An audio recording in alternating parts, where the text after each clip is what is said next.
Hello, dear listeners, and welcome to a new episode of our Letter to Voxpod podcast. Today, we are strapping in for a deep dive into a world that, even 75 years after it was published, feels just chillingly relevant. It really does. We're talking about the dark, oppressive future crafted by George Orwell in his seminal work, 1984. Published back in 1949. We've collected excerpts from the novel, some biographical accounts of the author, and critical analyses. And our mission today is to synthesize the true mechanics of total control described in this material. That's right. And we're not just, summarizing the story of Winston Smith. No. We are really trying to dissect the intellectual infrastructure of a totalitarian state, one that's built not just on force, but on some really sophisticated psychological and, epistemological manipulation. We're looking for those aha moments. Exactly. The moments that show you exactly how George Orwell defined the relationship between absolute power and a reality that can be changed. For you, the listener, this is kind of a shortcut to understanding why some of the debates we see today, about truth and history, feel so familiar. Okay, so let's unpack this. I think we have to start with the architect of this vision. We have to. The author we all know as George Orwell was actually born Eric Arthur Blair. Right. On June 25, 1903, in Motihari, Bihar, which was then part of British India. He died January 25, 1950.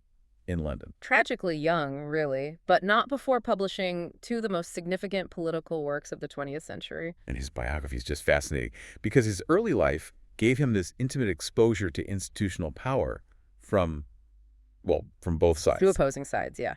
He served as an official in the British colonial police in Burma. From 1921 to 1927. And that experience, it showed him what it meant to be a perpetrator, an enforcer of oppression. I mean, that first-hand look at empire control, rigid hierarchy, it had to have informed his later critiques of unchecked power. It provides the texture for that world, doesn't it? Oh, absolutely. He saw the bureaucracy, the subtle and not so subtle dehumanization, the psychological weight of it all. And after he returned from Burma, he just completely transformed. Became a journalist and essayist. And shifted his focus entirely to the lives of the dispossessed, which led to these incredibly profound social reports. Reports like Down and Out in Paris and London in 1933. And The Road to Wigan Pier in 1937, which, documented the abject poverty and mass unemployment in industrial England. These works really showed his deep commitment to social justice. But his true political crucible, I think, came in 1936. The Spanish Civil War. He participated on the Republican side. And this is really the key point in his ideological development, isn't it? Because while he was fighting against fascism, he saw all the internal political struggles. The betrayals, the infighting, the manipulation of truth. All used by the revolutionary factions themselves, especially the communist-backed groups against their own allies. Precisely. And that disillusionment provided the raw, visceral material for his fiercely anti-totalitarian allegories. He saw how the fight for freedom could be hijacked. By those hungry for absolute power. And that leads directly to Animal Farm in 1945. A blistering satirical fable aimed right at Soviet communism. And, of course, the definitive vision of totalitarian control, 1984. So here's where the paradox gets really deep and relevant to the novel.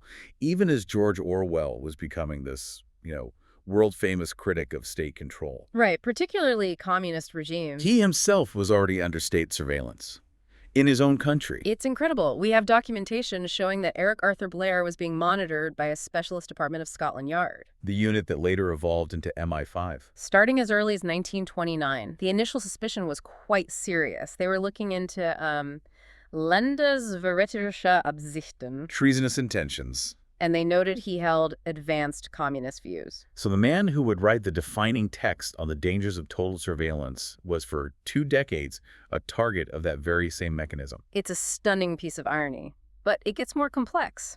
By 1942, internal intelligence memos show a complete flip. A flip. They acknowledged that his recent works, especially his wartime essays, were explicitly directed against the Communist Party. Wow. They even recorded that the Communist Party held him in similar contempt, calling his writing counter-revolutionary. So this whole intellectual journey from suspected radical to deeply informed anti-totalitarian is what gives the critique in 1984 such piercing authority. Exactly. He didn't just imagine a world of surveillance. He lived under its shadow. He understood the paranoia it breeds. And that context brings us directly into the world he built.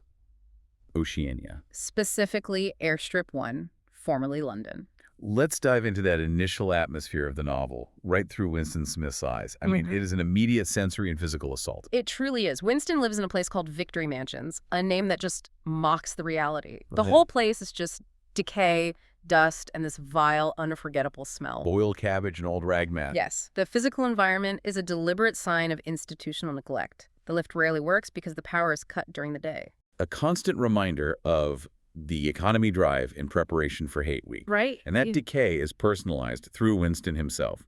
He's 39, frail, has this chronic varicose ulcer, Wearing the party uniform blue overalls. And he immediately seeks a chemical escape. the Victory Gin. Yes.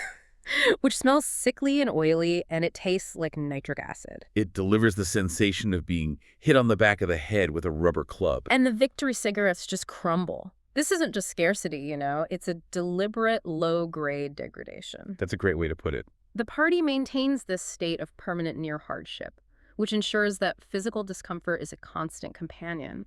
It just exhausts your capacity for sustained rebellious thought. But overriding all of that physical decay is the colossal, ever-present visual control, the poster of Big Brother. It's the single most powerful symbol in the book. An enormous face, heavy black mustache, and it's everywhere, designed so the eyes follow you around. With the caption, Big Brother is watching you. It's not just monitoring, it's an enforced theological presence. It demands subservience. And that presence demands instant, mandatory behavioral discipline. Yeah. Winston, whenever he's facing the telescreen, has to instantly set his features into this expression of quiet optimism. Or at least neutral serenity. Because any sign of eccentricity, any fear, is immediately suspect. And the telescreen is the nexus of that control. It's an oblong metal plaque. It's a receiver and a transmitter. It can monitor you constantly. You can dim the volume of the military music or the endless figures about pig iron production. But George Orwell makes it crystal clear. There was no way of shutting it off completely. And that invention, the television that transmits and receives simultaneously, was, in the novel's analysis, the end of privacy. The key to totalitarian enforcement. And the scale of the political architecture supporting all this is just overwhelming. We see the four ministries, these gigantic pyramidal structures. Of glittering white concrete that just physically and psychologically dominate the cityscape. And their names are the very first, most direct introduction to the concept of doublethink. The simultaneous holding of two contradictory beliefs, yes. You have the Ministry of Truth, Minitru, which deals in lies and propaganda. The Ministry of Peace, Minipax, which manages perpetual war. The Ministry of Plenty, Mini-Plenty, overseeing scarcity and starvation. And the Ministry of Love, Miniluv, which handles torture and punishment. Lviv is presented as the most terrifying one, a place with no windows, protected by steel doors. And guarded by those truly brutal, gorilla-faced guards in black uniforms. It's the spiritual heart of the regime, isn't it? It embodies absolute brutal power, but it's cloaked in this benign name. And the party's slogans, displayed on these pyramids, they just crystallize that required intellectual flexibility. War is peace, freedom is slavery, ignorance is strength. This is the foundation of INGSOC, English socialism. It demands that party members willingly embrace logical contradiction. It's the highest form of orthodoxy. It's not just a lie. It's a mandated intellectual surrender to the fluidity of truth itself. It's against this whole system that Winston attempts his first small, geographically specific act of resistance. He finds a shallow alcove in his room. Where the telescreen can't physically see him, though he knows it can still hear him. The physical space is so important. The rebellion starts with finding a gap, a blind spot. And his tool is a relic, a blank book. With that creamy, high-quality paper that hadn't been made for 40 years, it's a peculiarly beautiful object. And its beauty is what makes it subversive. Absolutely. The sources emphasize that just possessing such an old, beautiful item, even if it's blank, is a compromising possession. The very desire for an artifact of the past, something outside the party's manufactured present, is treasonous. And what he writes in it, it's the ultimate explicit thought crime. He struggles at first, doesn't he? His inner monologue is dry and cautious. But then, driven by the inescapable reality of his situation, the words just flow. Down with Big Brother. Over and over again, filling half a page. And the terror comes from his immediate realization. Thought crime is death. Whether he wrote it down or just thought it, The penalty is the same. The moment that thought was fully formed, he became, in the eyes of the party and by his own reckoning, a dead man. That's the terrifying efficiency of their system. They execute you the moment the heresy is conceived, regardless of any external action. So now we move into the actual bureaucratic machinery that achieves this level of control, the Ministry of Truth, Minitru, where Winston works. And we really need to spend time here because this is where the how of totalitarian control is most chillingly revealed. It's not just censorship. No, it's an active, ongoing industrial project dedicated to manufacturing the past. Winston's job isn't just correcting mistakes, it's actively participating in the continuous rectification of history. The past, as the novel describes it, is a palimpsest. A parchment constantly scraped clean and reinscribed, dictated entirely by present political needs. This applies to everything: newspapers, books, films, photos, songs, statistics. The physical evidence of the discarded truth has to vanish. That's the function of the memory hole. Waste paper slots that lead, via a current of warm air, directly to enormous furnaces. The past literally ceases to exist in physical form. The genius of the party is that they don't deny the historical record. They just replace it entirely, so that the corrected version is the only version that remains. Let's look at some of the concrete examples of this falsification to understand the scope. Okay, consider the military prophecies. Big Brother makes a speech predicting a Eurasian offensive will land in North Africa. But the offensive actually happens in South India. So Winston's job is to locate the original speech, rewrite that critical paragraph to show a successful prediction of the South India attack, and substitute it for the original document. So the lie becomes seamless. It's verified by the existence of the official document itself. Big Brother is now infallible. Exactly. The records confirm his foresight. And this extends, crucially, to economic reality. Yes, the chocolate ration. The Ministry of Plenty had categorically pledged not to reduce the chocolate ration in 1984. Winston knows the ration is being cut from 30 grams to 20. So his assignment is to rectify the original promise, replacing it with a document that says a reduction would probably be necessary. The documentary proof of the original lie, the pledge, is incinerated. This constant, exhausting process serves a dual purpose. First, the party is always right. And second, and maybe more subtly, it generates this profound sense of mental instability and intellectual exhaustion among party members. How can you rebel if you can't trust your own memory of yesterday? The most visceral demonstration of this is when the reduction to 20 grams is announced. Simultaneously, the telescreen celebrates irrepressible, spontaneous demonstrations, thanking Big Brother for raising the chocolate ration to 20 grams a week. And the preceding reality, that it was 30 grams, is instantly erased. And the population, specifically people like the dull-witted Parsons, they swallow the lie with the stupidity of an animal. It's an act of collective amnesia imposed by force. And this erasure isn't limited to statistics, it applies to life itself. Which leads to the creation of the unperson. Winston is assigned to rewrite a past order about a comrade Withers. He gets the instruction: refs unpersons. Withers has been vaporized, arrested, tortured, physically destroyed. And the next step is his complete erasure from history. He has to be lifted clean out of the stream of history. And to fill that gap, Winston has to invent an entirely new, flawless party hero, Comrade Ogilvy. This is a remarkable piece of literary detail. Ogilvy, the hero Winston fabricates, is pure ideological fantasy. Born at age 3, refusing toys for a drum and submachine gun. Joins the spies early, denounces his uncle at 11, designs a famous hand grenade, lives a life of total sexual abstention, and dies a heroic death. And this leads Winston to a deep philosophical realization about the nature of the party's power. He observes, "You could create dead men, but not living ones." Comrade Ogilvy, who had never existed in the present, now existed in the past, upon the same evidence as Charlemagne or Julius Caesar. The implication is terrifying. The party can fabricate history so thoroughly that its forgeries become indistinguishable from established fact. It renders the entire historical record, stretching back millennia, equally suspect. The past is whatever the party needs it to be right now. And the memory hole ensures no contradictory proof survives. But the records department's influence goes way beyond official history. It's a massive social engineering apparatus. Tasked with supplying every form of information, instruction, or entertainment. Exactly. We see departments dedicated to refining ideologically offensive works. Like the poet Ampleforth, with his hairy ears, tasked with generating definitive texts of poems that conform to Ingsoc principles. And then there's the systematic control of the proletariat, the proles, who make up 85% of the population. They have their own subsections focused on entertainment, literature, music. All manufactured to be entirely trivial and distracting. This is where we learn about Pornosec, the muck house. A subsection producing the cheapest kind of pornography, like spanking stories, delivered in sealed brown packets. And the astonishing fact is this subsection is staffed entirely by young girls. The logic is chilling. The party theorized that men whose sexual instincts were less controllable were in greater danger of being corrupted by handling the filth. Whereas the girls were apparently immune. And this pornography serves as a suppressed, managed outlet for sexual instinct for the proles, who are otherwise sort of tacitly allowed a degree of debauchery as long as it remains joyless and politically inert.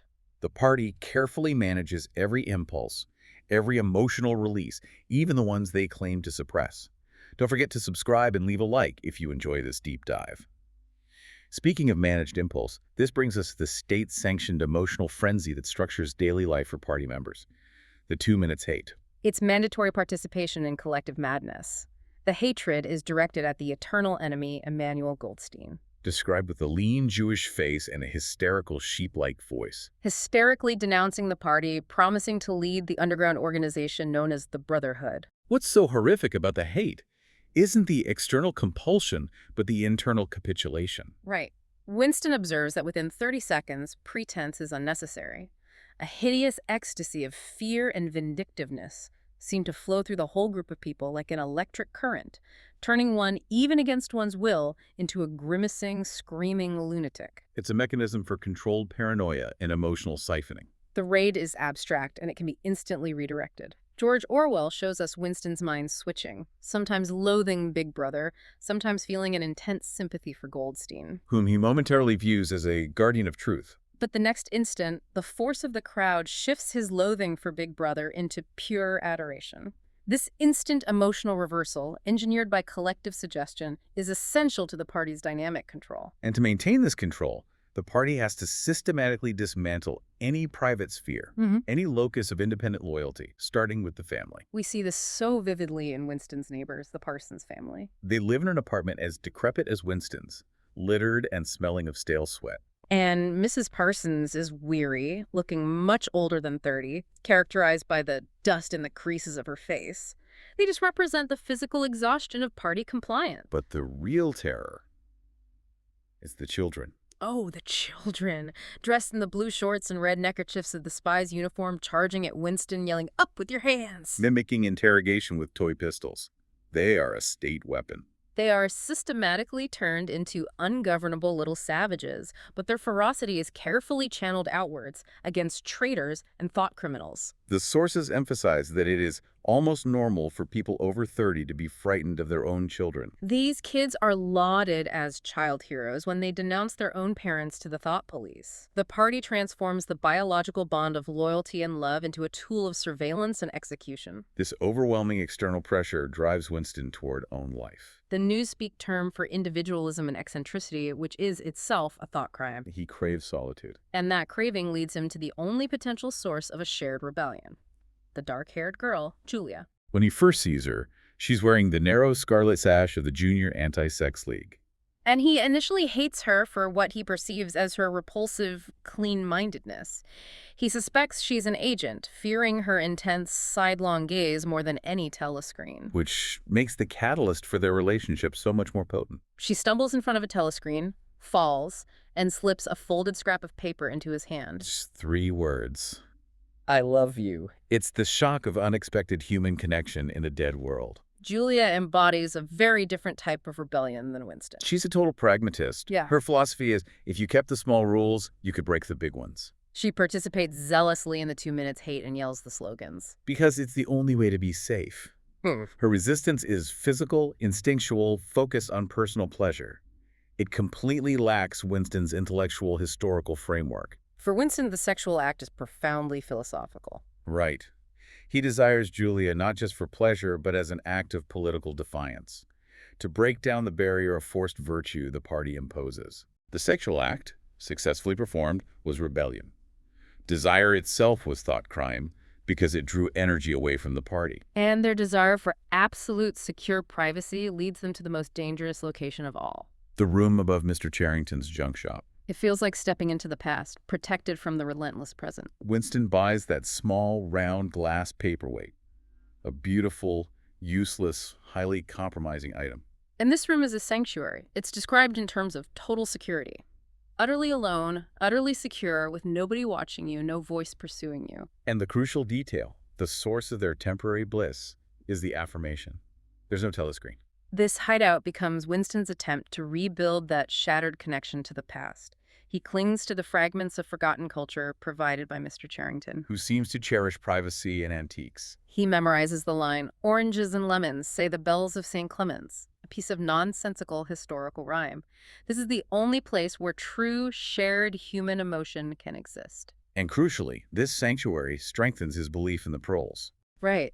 Despite seeing them riot over trivialities like saucepans, Winston realizes that the 85% of the population, disregarded by the party, had stayed human. They held on to primitive emotions and loyalty to one another, unlike the neurotic, ideologically rigid party members. And Winston concludes, if there is hope, it lies in the proles. That flicker of hope that the masses might somehow awaken is the last vestige of traditional liberal thought that Winston clings to. But now we have to transition to the deeper, terrifying ideological framework that sustains Oceania. This is derived from the excerpts of the Forbidden Book that Winston later reads, confirming the true nature of their rulers' motivations. And this is where George Orwell elevates the critique from a cautionary tale to a profound statement on political science. The framework reveals the cyclical nature of history. It always repeats the pattern of the high, the middle, and the low classes. Right. The proles are too crushed by continuous drudgery and distraction to be conscious of anything outside their daily lives. Historically, the middle overthrows the high by enlisting the low, only to become the high themselves and push the low back down. But Ingsoc, English socialism, breaks this cycle with one critical innovation. Its conscious aim is the perpetuation of unfreedom and inequality. Previous tyrannies often failed due to inefficiency or were softened by, residual liberal ideas. But Ingsoc is designed to freeze history at a chosen moment. Why? Because machine production in the early 20th century made human equality technically possible. Which turned the old utopian ideal into a danger. A danger that had to be actively and violently averted. And this explains why poverty and continuous shortage are not system failures, they are deliberate policies of control. Which brings us back to the primary operational slogan. War is peace. The continuous undeclared warfare between Oceania, Eurasia, and Eastasia serves a specific economic and psychological function. The primary aim of war is massive, controlled destruction. Shattering human labor, pouring materials into the stratosphere, deploying gigantic fleets that sink to the bottom of the sea. All without improving the standard of living. This systematic destruction uses up the product of the machine. So the economic goal is not gain, but depletion. It ensures the population remains near the brink of hardship, which is deliberate policy. It heightens the importance of small party privileges, magnifies the distinction between inner and outer party members, and keeps everyone dependent and fearful. Peace is, in this system, the ultimate threat. Because it could lead to shared prosperity and intellectual curiosity. And the new aristocracy enforcing this world is made up not of hereditary nobles, but Bureaucrats, scientists, technicians, and journalists. They are less avaricious than past rulers, perhaps, but hungrier for pure power and more intent on crushing opposition. and they enforce this power through the technology of total surveillance. The moment simultaneous transmit and receive television, the telescreen, was invented, the ability to enforce complete uniformity of opinion on all subjects became real. A level of control the Caesars or the pharaohs could never dream of achieving. And this demands more than just external surveillance. It requires powerful internal mental tools, which the party imposes through rigorous discipline. Let's break down that mental lexicon, starting with Crime Stop. Crime Stop is the first and simplest stage of inner discipline for a party member. It is the faculty of stopping short, as though by instinct, at the threshold of any dangerous or heretical thought. So it's a form of subconscious self-censorship. Exactly. George Orwell calls it protective stupidity, the ability to fail to perceive logical errors or to misunderstand arguments hostile to Ingsoc simply because your training prevents your mind from going down that path. It's an intellectual panic button. So Crime Stop is about instinctual prevention. How does the more intensive mental requirement, black-white, differ? Black-white moves beyond prevention and into active intellectual contradiction. It is the power to believe that black is white, and critically, to know that black is white and completely forget that one has ever believed the contrary. Where crime stops you from having the thought. Black-white demands that you consciously hold two opposing realities, affirming the one the party dictates and erasing the memory of the contradiction. This is essential for the unwearying, moment-to-moment flexibility required by a party that is infallible but constantly contradicting itself. And tying all of these mental and physical controls together is newspeak, the official language. We need to go into detail here because this is perhaps the most insidious tool of all. It is. It's designed not to expand thought but to diminish the range of thought. The ultimate purpose of newspeak is to make heretical thought literally and permanently unthinkable. Because the necessary words simply do not exist to express it. It systematically eliminates undesirable words and strips others of unorthodox secondary meanings. Can you give us more examples of how the language is fundamentally dismantled? Certainly. Take the concept of free. In newspeak, it only exists in a physical, material sense, like the field is free of weeds or this dog is free from lice. It can't be used in a political or intellectual sense. No, because the concepts of political freedom, intellectual freedom, or personal liberty have been abolished and are therefore literally nameless in the official lexicon. How can you argue for liberty if you have no word for it? The structural simplification is also a form of control, reducing complexity and nuance. Absolutely. They eliminate archaic forms and complex grammar. The word thought as a noun doesn't exist. Its function is absorbed by think, which serves as both noun and verb. Adverbs are replaced by simple suffix usage. Yeah. Well becomes goodwise. Right. And the technical vocabulary for political thought shrinks to this tiny handful of clipped staccato words: duck speak, mini packs, think pull. The party aims for a gabbling style of speech that is independent of consciousness. That's the key psychological effect. When a party member makes a political judgment, they should spray forth the correct opinions as automatically as a machine gun spraying forth bullets. The language forces orthodoxy. It encourages the utterance of ideologically safe phrases without the conscious engagement of the individual's critical faculty. The 11th edition of the Newspeak Dictionary is intended to be the final step, rendering Old Speak our current English obsolete, at which point heresy becomes impossible. If that entire system of control wasn't terrifying enough, the ultimate truth of this world is revealed through O'Brien's cold dialogue during Winston's capture. Winston clings to this mistaken belief that the party seeks power for some noble end for the benefit of the majority, and that O'Brien will confirm this lie. But O'Brien sets him straight with a horrific clarity. He confirms the party's true motive: power for power's sake. There are no illusions, no justification, no hidden utopian agenda. Power is defined quite simply as inflicting pain and humiliation. The party is addicted to control for the sake of the control itself. And the vision of the future O'Brien articulates is not a gentle utopia, but a progress towards more pain, a world that will grow more merciless. He reveals they are actively destroying the fundamental psychological structures of humanity. O'Brien confirms her goal is the destruction of all external loyalty systems. The natural bonds between parent and child, man and woman. They are actively working to abolish the orgasm, believing neurologists will achieve it. He states flatly, there will be no loyalty except loyalty towards the party. There will be no love except the love of Big Brother. They seek to extinguish all competing pleasures, all curiosity, all enjoyment of life itself, leaving only subservience and hatred. The ultimate tyranny is total control over human nature itself. This ideological framework, built on lies and powered by destruction, ensures that the rebellion is destined to collapse completely. And the collapse, when it comes, is sudden and devastating. It happens in their seemingly secure, antique shop room. It's the final, cruelest twist. The trusted figure, Mr. Charrington, who admired the past and supplied the sanctuary, reveals his true identity as an agent of the thought police. As the black uniformed men storm the room, his thin, cultivated voice recites the missing final line of the nursery rhyme. And by the way, while we were on the subject, here comes a candle to light you to bed. Here comes a chopper to chop off your head. The illusion of the past and the sanctity of their private life are destroyed simultaneously. Julie is brutally carried out like a sack, doubled up by a blow. And the symbol of Winston's fragile hope, the glass paperweight, is smashed on the hearthstone.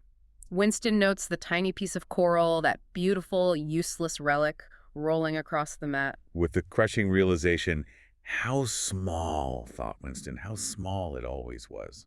The paperweight and the past it represented was never substantial enough to withstand the present reality. Winston is taken to the Ministry of Love, the place where there is no darkness. The initial interrogation is just physical torture. Beating with fists, truncheons, steel rods. Confession is merely a formality. He admits to both real and imaginary crimes. Murdering his wife, working with Goldstein, espionage, being a sexual pervert. But the real horror is the psychological breakdown led by O'Brien. The voice that once promised him safety, "We shall meet in the place where there is no darkness," is the same voice directing his conversion. The physical torture is only a means to an end. The goal is to capture his inner mind. O'Brien begins by systematically destroying objective reality. He forces Winston to renounce his memory of the fabricated photograph of the three traitors, Jones, Aronson, and Rutherford, and makes him accept the opposite lie. The law of gravity is nonsense. This is the epistemological core of the party's power. O'Brien holds up 4 fingers and forces Winston, through sheer pain, to see 5. When Winston insists, through his agony, that 2 + 2 make 4, O'Brien counters with the ultimate statement of absolute control. Sometimes, Winston. Sometimes there are 5. Sometimes there are 3. Sometimes they are all of them at once. O'Brien explains the goal is not mere submission, it's conversion. We convert him. We capture his inner mind. We reshape him. They are not content with killing the heretic. They must make the heretic perfect before we blow it out. They need him to believe the lie, heart and soul. And before the final destruction, O'Brien twists the knife on the most painful memory, Julia. He confirms her immediate total betrayal. She betrayed you, Winston. Immediately, unreservedly. It was a perfect conversion, a textbook case. The last vestiges of shared human loyalty are eradicated.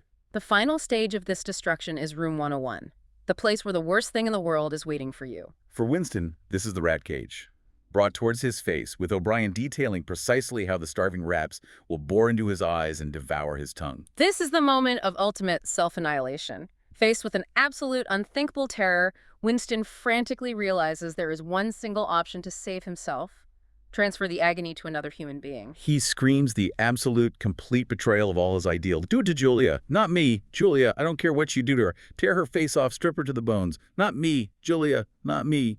The betrayal is complete and irreversible. Winston is released, deemed cured, now a sinecure worker in the ministry.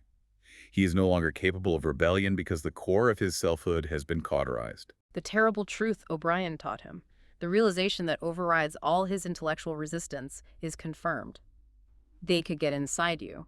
Winston reflects on O'Brien's word. What happens to you here is forever.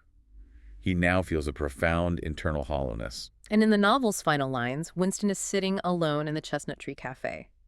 As a news bulletin announces a decisive victory against Eurasia, he looks up at the portrait of Big Brother. And feels an extraordinary rush of triumph and adoration. His heart stirs and he realizes that the healing change has finally happened.